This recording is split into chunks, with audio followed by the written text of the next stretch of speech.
என் இனிய தமிழ் நண்பர்களுக்கு புரிசைரா சுந்தரின் அன்பான வணக்கங்கள்.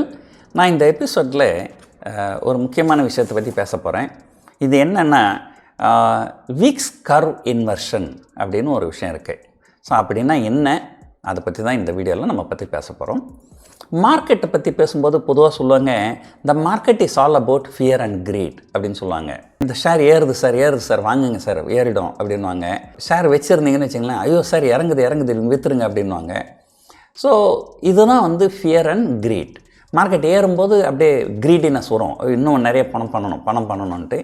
மார்க்கெட் கீழே இறங்கும்போது ஃபியர், ஐயோ லாஸ் ஆகுதுன்ட்டு. இது ஃபியர் அண்ட் கிரீட் அப்படின்னு சொல்லுவாங்க. பொதுவாக ஒரு நல்ல நிலையில் இருக்கிறவங்க எல்லாம் என்ன அட்வைஸ் சொல்லுவாங்கன்னா, நீங்கள் மற்றவங்க ஃபியர்ஃபுல்லாக இருக்கும்போது நீங்கள் பை பண்ணுங்கள், அண்ட் மற்றவங்க கிரீடியாக இருக்கும்போது நீங்கள் செல் பண்ணுங்கள். ஸோ அதுதான் உங்களுக்கு investing technology are investing psychology அப்படின்னு சொல்லுவாங்க. ஸோ எப்பவுமே என்னென்னா, எல்லோரும் ஃபியர்ஃபுல்லாக இருக்கும்போது ப்ரைஸஸ்லாம் ரொம்ப சீப்பாக இருக்கும், நீங்கள் சீப்பாக வாங்கலாம். எல்லோரும் கிரீடியாக இருக்கும்போது மார்க்கெட் ஹையர் ரேட்டில் இருக்கும், ஸோ நீங்கள் செல் பண்ணலாம். ஸோ இதனை தான் அப்படி சொல்லுவாங்க. இப்போது மார்க்கெட் எப்போ ஃபியரில் இருக்குது அல்லது எப்போ க்ரீடியில் இருக்குது, அது நமக்கு எப்படி தெரியும்? யாராவது சொல்லுவாங்களா நமக்கு, சார் நான் ரொம்ப ஃபியர்ஃபுல்லாக இருக்கிறேன், இல்லை நான் ரொம்ப க்ரீடியாக இருக்கிறேன்னு சொல்லுவாங்களா? சொல்ல மாட்டாங்க. மார்க்கெட்டாகவும் சொல்லுமா? அதுவும் சொல்லாது. ஸோ நாம் தான் அதை எப்படி கணிக்கணும் அப்படிங்கிறத பற்றி பார்க்கணும். ஸோ ஒரு விஷயம் ட்ரேடர்ஸ்லாம் என்ன பண்ணுவாங்கன்னா, விக்ஸ்னால் வாலட்டிலிட்டி இண்டெக்ஸ், அதை கொஞ்சம் க்ளோஸாக வாட்ச் பண்ணுவாங்க. அந்த விக்ஸ் இண்டெக்ஸுக்கு என்ன ஒரு பேர் என்னென்னா ஃபியர் இண்டெக்ஸ். அதாவது அந்த விக்ஸ் இண்டெக்ஸ் ஏற இந்த ஃபியர் ஏறுதுன்னு அர்த்தம். ஆனால் எந்த இடத்துல அதிகபட்சமான ஃபியர் இருக்குது அப்படிங்கிறத நம்மளால் சொல்ல முடியாது. ஒரு ஃபியர் இன்னும் கொஞ்சம் அதிகமாகலாம், அங்கேருந்து இன்னும் கொஞ்சம் அதிகமாகலாம், அங்கேருந்து இன்னமும் கொஞ்சம் அதிகமாகலாம். ஸோ ஒரு நம்பரில் சொல்கிறதா இருந்தால், இந்த இந்தியா விக்ஸ் அப்படிங்கிறது பெரும்பாலும் 15லேருந்து 30க்குள்ளே தான் ட்ரேட் நடக்கும். அப்படி நடந்ததுன்னா அது ஒரு மாடரேட் விக்ஸ் அப்படின்னு சொல்லலாம். இப்போல்லாம் பார்த்திங்கன்னா விக்ஸ் ரொம்ப கீழே 10, 11, 12 அந்த ரேஞ்சில் தான் ட்ரேட் நடக்குது. இப்போல்லாம் விக்ஸ் ரொம்ப கம்மியாக இருக்குது. இதை பற்றி நம்ம அப்புறம் பார்ப்போம். இந்த விக்ஸ் ஏறும்போது ஃபியர் அதிகமாகுதுன்னு அர்த்தம். ஒரு வேளை விக்ஸ் 30க்கு வந்துருச்சுன்னு வச்சிங்களேன், அப்போ ஃபியர் அதிகமாக இருக்குது, எல்லோரும் ஃபியர்ஃபுல்லாக இருக்கிறாங்க, அப்போ நம்ம போய் தைரியமாக பை பண்ணுவோம் அப்படின்னு பை பண்ணிங்கன்னா யார் கண்டது? அந்த விக்ஸ் 30லேருந்து 40 போகலாம், 40லேருந்து 50 போகலாம், 50லேருந்து 60 போகலாம். 2008 Lehman brother collapse, 2020 corona virus, இந்த 2 சமயத்துலேயுமே விக்ஸ் 30 போன உடனே நிறைய பேர் என்ன பண்ணாங்க, மக்கள்லாம் ஃபியரில் இருக்கிறாங்க அப்படின்னு வாங்கினாங்க. ஆனால் அந்த விக்ஸ் 30லேருந்து 85, 89 வரைக்கும் போச்சு. 2 தடவையுமே 85க்கு மேலே 90க்குள்ளார அந்த அளவுக்கு போச்சு. அதில் இன்னும் நிறைய லாஸ் ஆச்சு. ஸோ அதனால் இந்த விக்ஸ் நம்பரை மட்டுமே வச்சு மார்க்கெட் ஃபியராக இருக்குது, க்ரீடாக இருக்குது அப்படிங்கிறத நம்ம இது பண்ண முடியாது. ஒரு 2-3 நாளைக்கு முன்னாடி ஒரு சோஷியல் மீடியாவில் கூட நான் யூஎஸில் யாரோ ஒருத்தர் போட்டிருந்தது நான் ரீபோஸ்ட் பண்ணியிருந்தேன். அதில் எக்ஸ்ட்ரீம் ஃபியரில் இருக்குது மார்க்கெட் இப்போது. நான் சொல்கிறது யூஎஸ் மார்க்கெட், இந்தியன் மார்க்கெட் கிடையாது அப்படின்னு போட்டிருந்தாங்க. ஸோ அது ஏதோ ஒரு பராமீட்டர் வச்சு அவங்க டிசைட் பண்ணுறாங்க. ஸோ நாம் எந்த பராமீட்டரை வச்சு டிசைட் பண்ணலாம் அப்படின்னாக்கா, இந்த விக்ஸ் கர்வ் இன்வர்ஷன் அப்படிங்கிற ஒரு கான்செப்ட். அப்படின்னா என்னன்றது முதல்ல நம்ம பார்ப்போம்.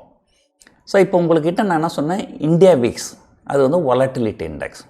அது ஒரு ஆப்ஷன் ப்ரைஸை பேஸ் பண்ணி ஏதோ ஒரு கால்குலேட் பண்ணி கொண்டு வருவாங்க. இது யூஎஸ்லேயும் இருக்குது. இந்தியாவில் இருக்கிற விக்ஸ் பேர் இந்தியா விக்ஸு, யூஎஸில் இருக்கிற விக்ஸுக்கு பேர் யூஎஸ் விக்ஸ் அல்லது S&P 500 விக்ஸ் அப்படின்னு சொல்லுவாங்க.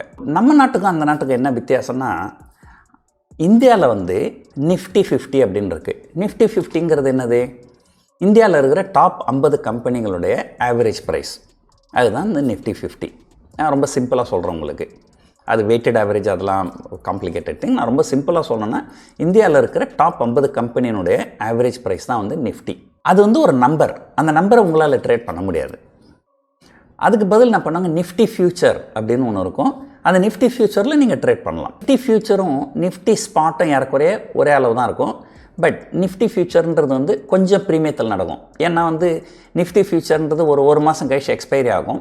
ஸோ ஒரு மாதம் கழிச்சு மார்க்கெட் அந்த ஹையர் லெவலில் தானே இருக்கணும். Over longer period of time market மேலே தானே போகணும். அதனால் நிஃப்டி ஃபியூச்சர் வந்து பெரும்பாலும் கொஞ்சம் ப்ரீமியத்தில் இருக்கும். ஆனால் நிஃப்டி 50ங்கிறது ஸ்பாட்டு, நிஃப்டி ஃபியூச்சருங்கிறது இட்ஸ் அ ட்ரேடபிள் இன்ஸ்ட்ருமெண்ட். இந்தியாவில் வந்து இந்தியா விக்ஸ் இருக்குது. இந்தியா விக்ஸுங்கிறது ஒரு நம்பரு, ஆனால் இந்தியா விக்ஸுக்கு ஃபியூச்சர் கிடையாது.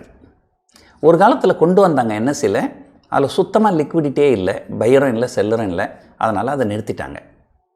ஆனால் யூஎஸ் மார்க்கெட்டில் யூஎஸ் விக்ஸும் இருக்குது, யூஎஸ் விக்ஸ் ஃபியூச்சரும் இருக்குது.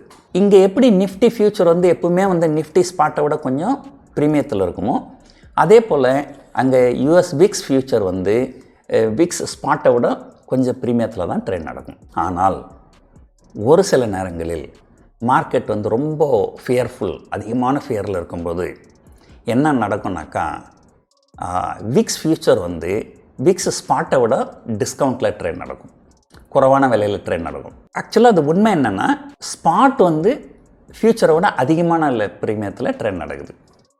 ஸோ அப்போனா என்ன அர்த்தம்னா, மார்க்கெட் வந்து ரொம்ப ஃபியர்னு அதிகமாக இருக்குது. ஆனால் 1 மந்த் 2 மந்த் கழிச்சு அந்த ஃபியர் தொடருமா? இப்போ கரோனா வைரஸில் பார்த்திங்கன்னா விக்ஸ் வந்து 31 வந்தது இல்லைங்களா? அப்போ விக்ஸ் ஃபியூச்சர் 32 இருந்திருக்கும். அஃப்கோர்ஸ் இந்தியாவில் இல்லை, இருந்திருந்தால். ஸோ விக்ஸ் வந்து 31 வரும்போது விக்ஸ் ஃபியூச்சர் 32 இருந்திருக்கும். விக்ஸ் 40 வரும்போது விக்ஸ் 42 இருந்திருக்கும். விக்ஸ் ஃபியூச்சர் 42 இருந்திருக்கும்.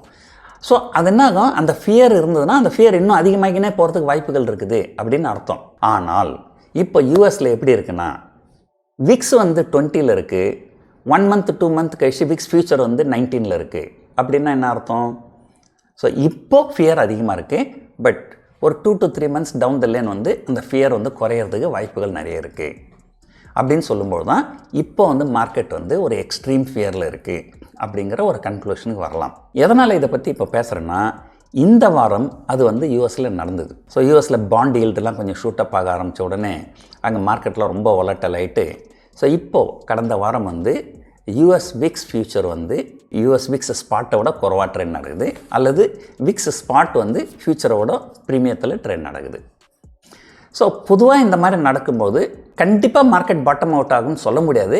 ஆனால் most probably market bottom out ஆகிறதுக்கு வாய்ப்புகள் நிறைய இருக்குது அப்படிங்கிறத பற்றி மட்டும்தான் சொல்லலாம். இது போல் வந்து கடந்த ஒரு வருஷத்தில் வந்து 2 தடவை நடந்திருக்கு யூஎஸ் மார்க்கெட்டில். ஸோ ஒரு தடவை வந்து அங்கே யூஎஸ் இன்ஃப்ளேஷன் பீக்கில் இருக்கும்போது ஒரு தடவை நடந்தது. இன்னொரு தடவை வந்து கடந்த மார்ச் மாதம் அங்கே யூஎஸில் நிறைய இந்த சிலிக்கான் வேலி பேங்க்கு, ரிபப்ளிக் பேங்க்குன்னு ஒரு நிறைய 4-5 மிட் சைஸ் பேங்க்லாம் வந்து பேங்க்ரப்ட் ஆகிடுச்சு.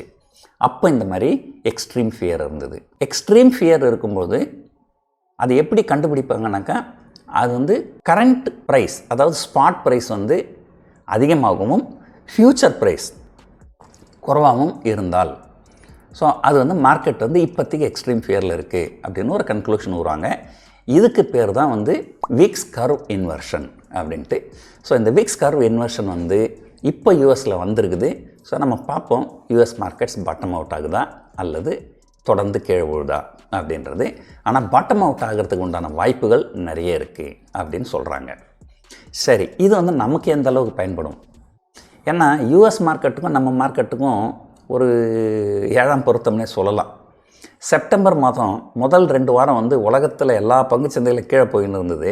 ஆனால் நிஃப்டி மட்டும் 1000 பாயிண்ட் மேலே போச்சு. ஆனால் அதுக்கப்புறம் பெரிய லெவலில் கீழே விழுந்தது. ஸோ நம்ம மார்க்கெட் வந்து over a longer period of time வந்து குளோபல் மார்க்கெட்டோட அலைன் ஆகும். ஆனால் ஷார்ட் டேர்மில் வந்து it can move in the opposite direction also. நமக்கு வந்து இங்கே யூஎஸ் விக்ஸ் மாதிரி இங்கே விக்ஸ் ஃபியூச்சர் ட்ரேட் நடக்கலை. ஸோ அந்த விக்ஸ் இன்வர்ஷன் கர்வ் அப்படின்றத பற்றி நமக்கு பண்ண முடியாது. அப்படி இருக்கும்போது நமக்கு என்ன ஒரு இண்டிகேஷன் அப்படின்னு பார்த்தீங்கன்னாக்கா, நீங்கள் வந்து நிஃப்டி ஃபியூச்சர் எடுத்துக்கோங்க. ஸோ நிஃப்டி ஃபியூச்சர் வந்து ஆரம்பத்தில் பார்த்திங்கன்னா 100 பாயிண்ட் 150 பாயிண்ட் ப்ரீமியத்தில் இருக்கும். அந்த ப்ரீமியம் வந்து ஓரளவு மெயின்டைன் ஆகணும். Towards the end of the expiry அந்த ப்ரீமியம் வந்து குறையும். ஏன்னா வந்து எண்ட் ஆஃப் த எக்ஸ்பைரி வந்து ஸ்பாட்டும் ஃபியூச்சர் மெர்ஜ் ஆகணும். But towards the end of the expiry அந்த ப்ரீமியம் குறையணும். ஆனால் இப்போது ஒரு நேற்று வரைக்கும் பார்த்திங்கன்னா என்ன நடந்தது நம்ம மார்க்கெட்டில்னா, அக்டோபர் மாதம் ஃபஸ்ட்டு ட்ரேடிங் செஷனில் வந்து 100-120 பாயிண்ட் ப்ரீமியத்தில் இருந்தது. ஒரு 2-3 நாளில் என்னாச்சுன்னா அது கிட்டத்தட்ட 10 பாயிண்ட்டுக்கு கீழே வந்துடுச்சு இந்த நிஃப்டி ஃபியூச்சரோட ப்ரீமியம். ஸோ அப்படின்னா அர்த்தம், but nobody want to take long position. So market is in fear. So அந்த இடத்துல வந்து மார்க்கெட் பாட்டம் அவுட் ஆகிறதுக்கு உண்டான வாய்ப்புகள் நிறைய இருக்குது. அதுதான் ஆக்சுவலாக இப்போ நடந்திருக்கு. இப்போ பார்த்திங்கன்னா ஒரு டே பிஃபோர் எஸ்டர்டே லோலேருந்து இப்போ ஹைக்கு பார்த்திங்கன்னா கிட்டத்தட்ட 350 பாயிண்ட் நிஃப்டி ஏறி இருக்குது. இதை வந்து நீங்கள் ஒரு இண்டிகேஷனாக பயன்படுத்தலாம். அகைன் இது எல்லாமே வந்து ஒரு இண்டிகேஷன் தானே தவிர இது எல்லாமே கோல்டன் ரூல் கிடையாது. பங்குச்சந்தையில் வந்து ஒரு பொதுவாக சொல்லுவாங்க, the stock that goes higher will continue to move higher, a stock that goes lower will continue to move lower அப்படின்வாங்க. ஸோ அதே போல் the greed becomes more and more greed and fear can become more and more fear. So sometimes it happens. இதெல்லாம் வந்து ஒரு just ஒரு guideline அவ்வளோதான். So அதனால் next time US VIX curve inversion வந்ததுனால் மார்க்கெட் பாட்டம் அவுட் ஆகிறதுக்கு உண்டான வாய்ப்புகள் நிறைய இருக்குது அப்படின்னு தெரிஞ்சுக்கங்க. ஸோ இதுதான் இந்த வீடியோவினுடைய அப்ஜெக்டிவ். இந்த வீடியோ உங்களுக்கு ரொம்ப பிடிச்சிருக்குன்னு நினைக்கிறேன். நன்றி, வணக்கம்.